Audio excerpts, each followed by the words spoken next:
bien connu hein, de certains d'entre vous. On a 20 minutes ensemble, on va essayer de faire un focus efficace sur Tara Océan et Plastic Odyssey. Donc dans les deux cas, on va parler de la mer, des océans, vous l'avez compris, de fondations qui œuvrent à la protection de ces océans avec des approches différentes, complémentaires, vous allez nous dire. Alors commençons avec vous. Alors pardon, nous avons quand même vous présenter Romain Troublé, directeur de la fondation de Tara Océan, et Simon Bernard qui préside et a cofondé Plastic Odyssey. Voilà. On va commencer d'abord avec vous, Romain Troublé, pour parler de la fondation Tara Océan qui a tout de même 22 ans d'existence. Hein.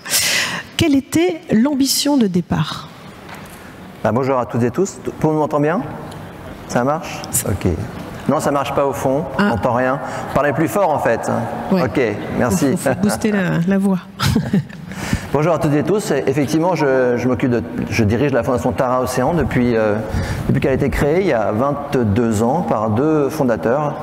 Agnès B qui fait des fringues dans Paris et dans le monde, et puis son fils, et qui ont décidé d'acheter ce bateau Tara, qui est une goélette de 36 mètres et qui a appartenu dans le passé à des grands navigateurs comme Peter Blake, qui était décédé à bord, comme Jean-Louis Etienne il y a 35 ans, 36 ans. Et avec l'idée de reparler de la mer aux Français, c'était en 2003, on ne parlait pas dans le développement durable, on ne parlait pas de la planète beaucoup, et c'était de reparler de la mer aux Français, par des expéditions et des artistes, avec des chercheurs. Et avec le temps, en fait, la recherche est venue la pierre angulaire de cette fondation, et à bord du bateau, on organise des missions qui font à peu près en général 1 an à 3 ans non-stop autour du monde. On en a fait 13 comme ça, avec à bord du bateau des chercheurs du CNRS, du CEA, mais aussi de 30 laboratoires de 12-15 pays en général, pour comprendre la planète, comprendre l'océan, bien sûr. Et elle a parcouru comme ça 500 000 km en la distance Terre-Lune, hein, en 20 ans. Alors justement, Romain, on va y revenir, on va essayer d'articuler entre les grandes missions de Tara. Donc voilà, c'était il y a 22 ans, 2 bateaux plus tard, 52 recrutements plus tard. Plusieurs missions, vous l'avez un petit peu évoqué là en filigrane. Donc d'abord, on va se concentrer sur toutes les missions vouées à la sensibilisation, à l'éducation du public. Qu'est-ce que vous faites pour ça? En fait, on fait de la recherche. Et sur cette recherche-là, la recherche c'est bien, mais il faut qu'on la raconte, la recherche. En fait, si elle ne raconte pas la recherche, elle a moins d'impact sur les gens, sur vous et sur les politiques, évidemment. Et donc, le premier pilier de ce qu'on fait de cette recherche, c'est de raconter des histoires aux enfants dans les classes françaises, toute académie française, outre-mer, même lycée français à l'étranger. À peu près 200 000 enfants par an ont des curriculums pour comprendre la mer, le développement durable à travers le monde, faire la géographie aussi, hein, tout simplement. C'est important la géographie, on n'en parle pas beaucoup. J'étais surpris moi de voir mes enfants grandir et on n'avait pas beaucoup de géographie hein, de la planète, tout simplement. Et il y a même eu un sujet du bac il y a 2 ans, Tara de SVT, donc SVT Sciences et Vie, hein, et Tara part en mission et va collecter des données, et donc c'était un sujet du bac, c'était incroyable d'ailleurs. C'est la consécration ça. On l'a découvert, ouais. Non, c'était bien. Et donc ça c'est l'enjeu des enfants, évidemment, et donc je crois que tu as fait à peu près 1,5 million d'enfants à qui on a parlé de la mer un peu différemment. Il y a toute une équipe Tara, vous voyez derrière moi, c'est les marins, il y a 20 marins, et il y a 30 personnes à terre qui s'occupent de l'impact, 50 personnes au total. Et l'autre enjeu, c'est de parler de la presse, évidemment, raconter des histoires, encore une fois, raconter la recherche, pourquoi elle se passe. En fait, pour les chercheurs, être en mer, c'est leur quotidien. Mais en fait, 99% d'entre nous, on ne va pas à plus de 10 mètres du bord, l'humanité en général. Hein. Au bout de 10 mètres, parfois les gens paniquent un peu, ils reviennent vers le bord en nageant. Et finalement, les chercheurs qui sont en mer, c'est leur quotidien, mais c'est quand même une aventure folle d'être en mer. De raconter ça, de raconter leurs doutes, leurs peurs. Et ça, je pense que c'est important qu'ils le fassent. Et les artistes qui sont embarqués sur Tara en résidence sont aussi là pour essayer de partager cette émotion. Finalement, la science, elle nous informe, mais ce qui nous engage un peu, vous et moi, c'est l'émotion qu'on a, c'est les peurs qu'on a, c'est la vie des gens, c'est le parcours de certaines personnes, et c'est ce qu'on essaie de mettre en avant. Et puis le troisième pilier principal de Tara, c'est la politique. Et en 2012, on a accueilli Ban Ki-moon à bord de Tara à New York, alors qu'il était secrétaire général de l'ONU. Et depuis ce jour-là, on s'est engagé très fortement sur l'enjeu onusien, multilatéral.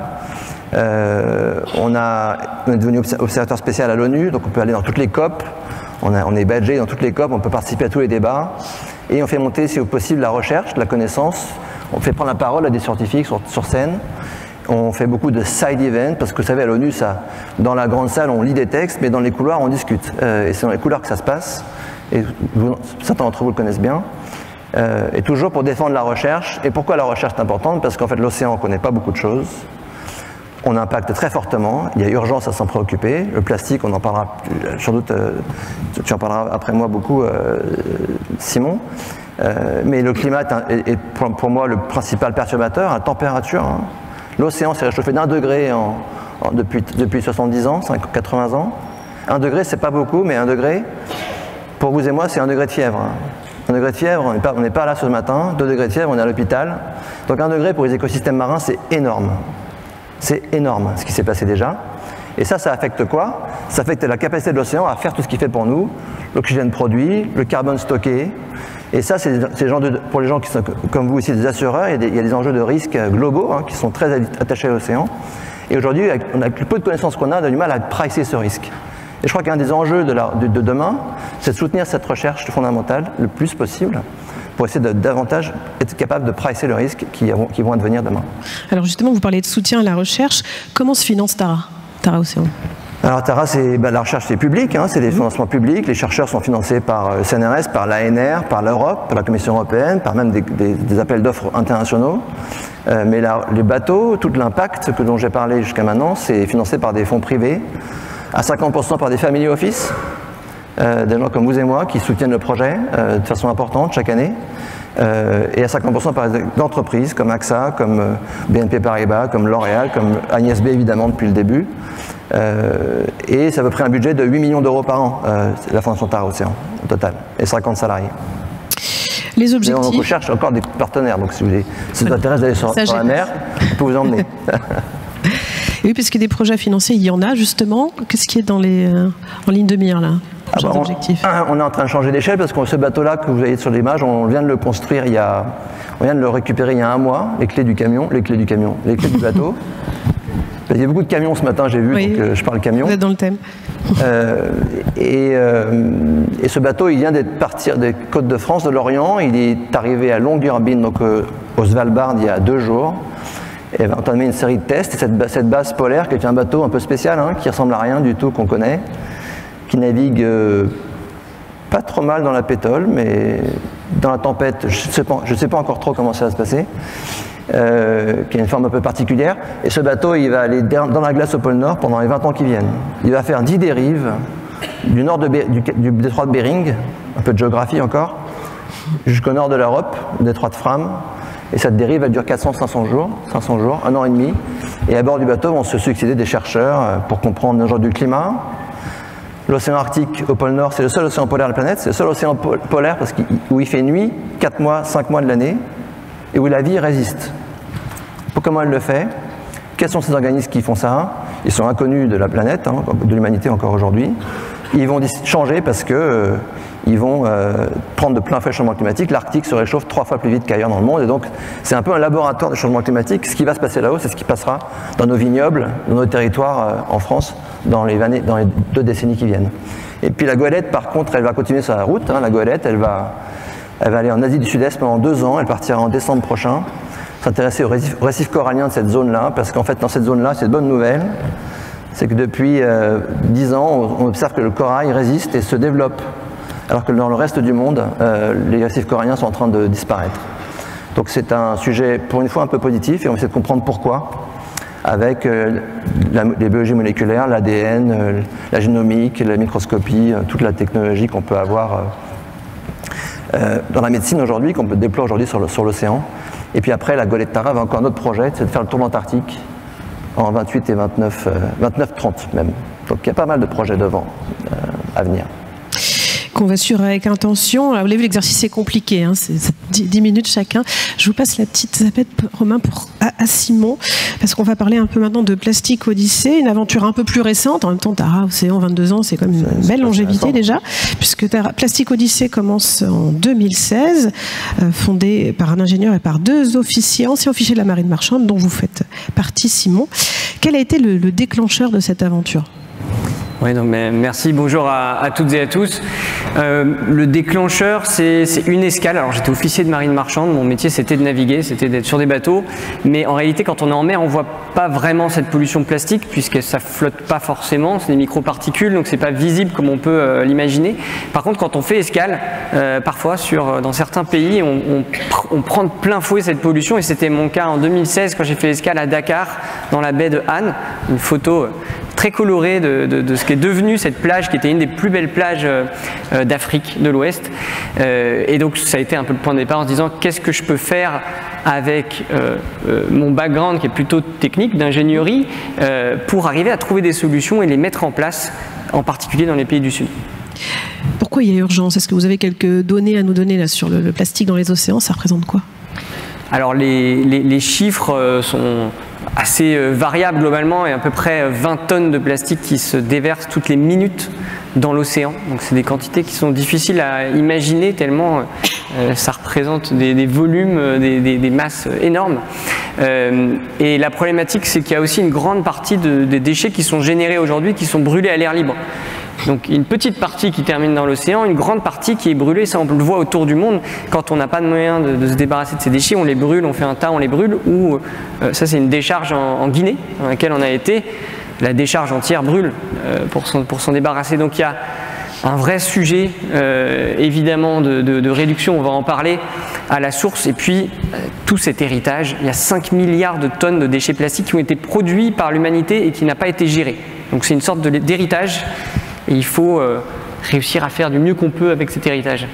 Alors justement, vous l'avez dit, voilà, dans les missions de Plastic Odyssey, il y a la réduction, il y a le recyclage. Vous commencez par la mission que vous préférez, enfin en tout cas les deux sont prioritaires.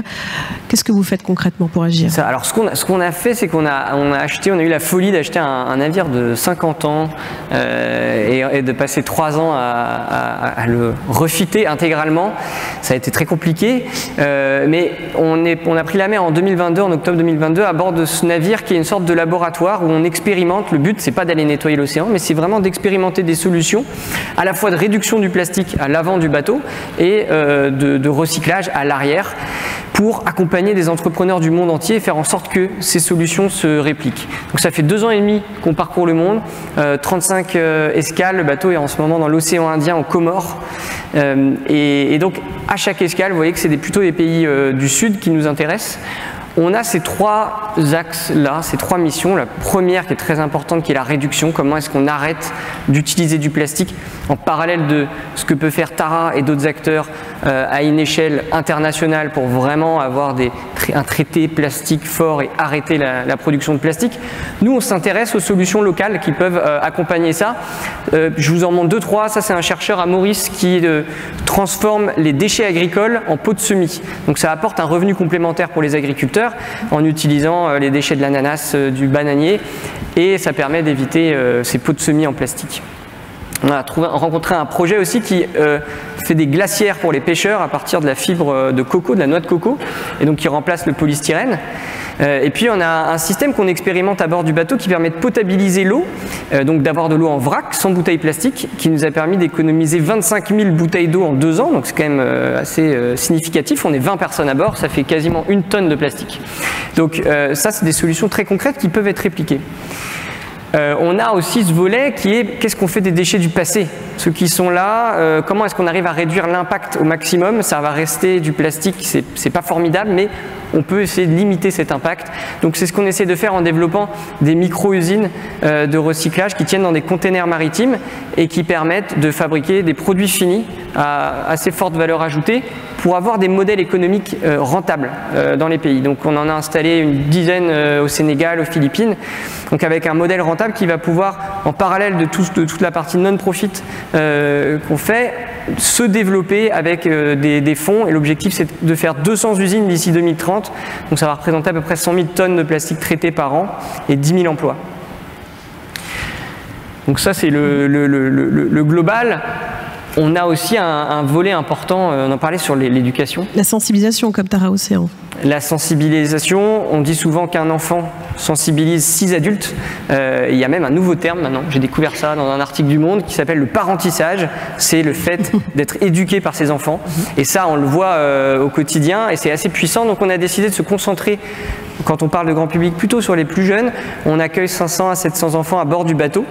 Chaque escale, qui viennent découvrir comment est-ce qu'on vit sans plastique à bord du bateau. On n'est pas encore zéro plastique, mais c'est l'objectif. Et puis tout ça, donc toutes ces bonnes solutions qu'on a découvertes dans le monde entier et la vie d'un explorateur sans plastique, on en a fait un programme pédagogique qui s'appelle les apprentis explorateurs et qui est diffusé un peu partout dans le monde, qui maintenant est validé par le ministère de l'Éducation au Sénégal, donc qui est répliqué dans les classes au Sénégal et qui est assez puissant pour créer ces nouvelles générations qui vont agir et donner envie d'agir aux autres. J'ai envie de vous poser la même question qu'à Tara Océan. Comment on finance toutes ces actions? Il y a certes effectivement des aides publiques, j'imagine, pas que. D'ailleurs, je me suis laissé dire que vous allez aussi structurer un fonds d'investissement à cette optique. Est-ce que vous pouvez nous en dire quelques mots? C'est ça, alors il y a une partie, on essaie de trouver des modèles économiques qui sont rentables quand c'est possible pour traiter les déchets localement et ne pas dépendre de la philanthropie. C'est difficile, mais c'est possible. À côté de ça, on développe aussi un fonds qui va permettre de financer la dépollution, la restauration des sites de l'UNESCO, puisque malheureusement c'est éloigné, donc ça coûte cher d'aller restaurer ces écosystèmes. Là, c'est plutôt de la philanthropie, des partenariats privés. Je vous montre un tout petit exemple. L'île d'Henderson, l'année dernière, c'était une de nos expéditions. C'est une des îles de l'UNESCO, il y en a 50 dans le monde. Elle était connue pour être remplie de plastique.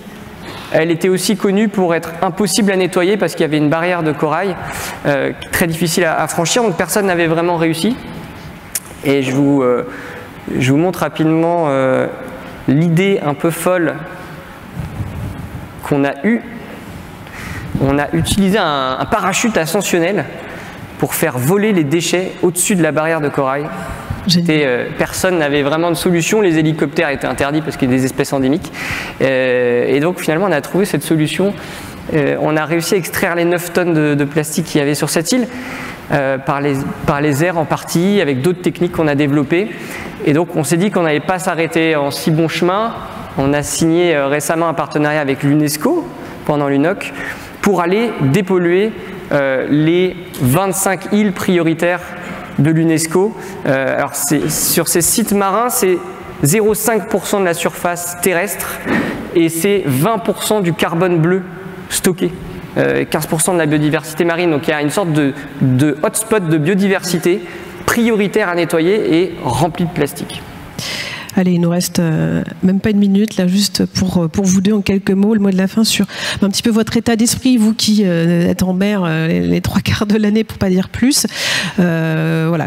Est-ce que vous êtes optimiste? Ça va dans le bon sens? On a vu qu'il y avait du positif en Asie du Sud-Est, avec ses récifs, etc., résilient. C'est quoi le mood?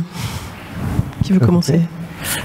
Moi, je pense que je suis à la fois partagé parce que je suis quelqu'un de très optimiste de base, donc j'essaye de me concentrer sur toutes les bonnes solutions, de voir que quand on laisse l'océan, la nature tranquille, jusqu'à un certain point, on arrive à la régénérer de manière assez rapide. Donc ça, c'est le côté positif.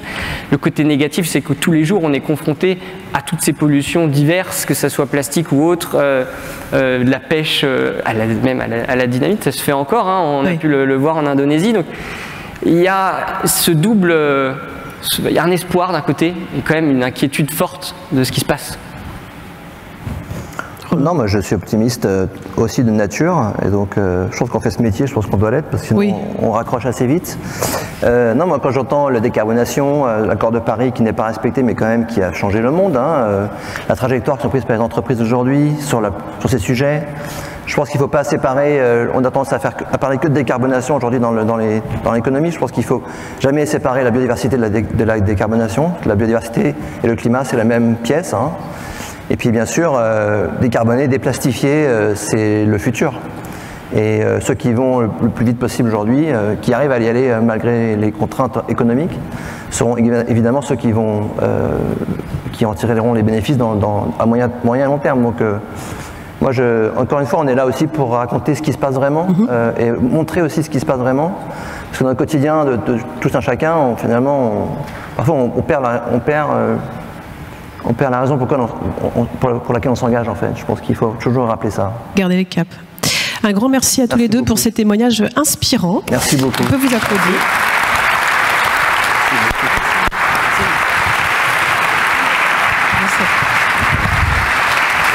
Merci à vous. Merci. Et dans 2 minutes à peine, nous nous retrouvons pour parler des défis de l'assurance spatiale, tout autre sujet.